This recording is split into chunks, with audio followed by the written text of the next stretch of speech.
कांप उठेगा दिल। सीता जी की खोज में निकले श्री राम का जटायु से भावुक मिलन। आइए चलते हैं वाल्मीकि रामायण के अरण्य कांड के 67वें चैप्टर पर, जहां वाल्मीकि जी लिखते हैं कि लक्ष्मण जी की बातें सुनकर श्री राम का क्रोध थोड़ा सा कम हुआ और उन्होंने अपने धनुष उतार कर रख दिए। फिर लक्ष्मण जी से पूछा कि अब हम लोग क्या करें, कहाँ जाएं, किस उपाय से सीता जी का पता लगाएं। तब लक्ष्मण जी ने कहा कि इस स्थान पर ही सीता जी की खोज करनी चाहिए। यह स्थान राक्षसों से भरा हुआ है, बहुत सारे दुर्गम स्थान हैं, पत्थर हैं, गुफाएं हैं, हमें यहीं सीता जी की खोज करनी चाहिए। इसके बाद श्री राम और लक्ष्मण अपने धनुष पर एक बार चढ़ाकर सारे वन में खोजने लगे। थोड़ी दूर जाने पर उन्हें पक्षीराज जटायु खून से सने हुए पृथ्वी पर पड़े नजर आए। उस गिद्ध को देखकर श्री राम लक्ष्मण से बोले कि गिद्ध रूप में अवश्य कोई राक्षस जान पड़ता है जो इस वन में घूम रहा होगा।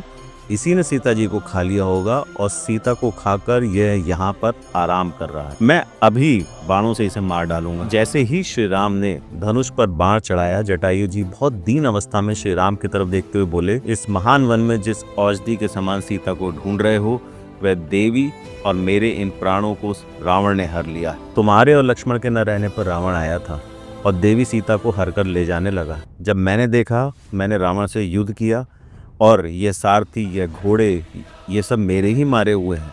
लेकिन मेरे थक जाने पर रावण ने मेरे पंख काट दिए और इस अवस्था में पहुंचा दिया। अब मुझे न मारो राम।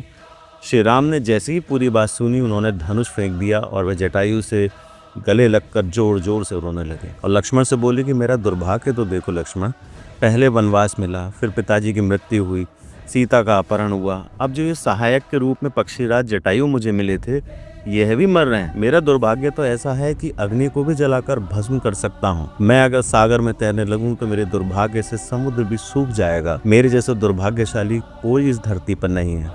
श्री राम ने जटायु के शरीर पर हाथ फेरा और जटायु से कहा, मेरी सीता कहाँ चली गई है।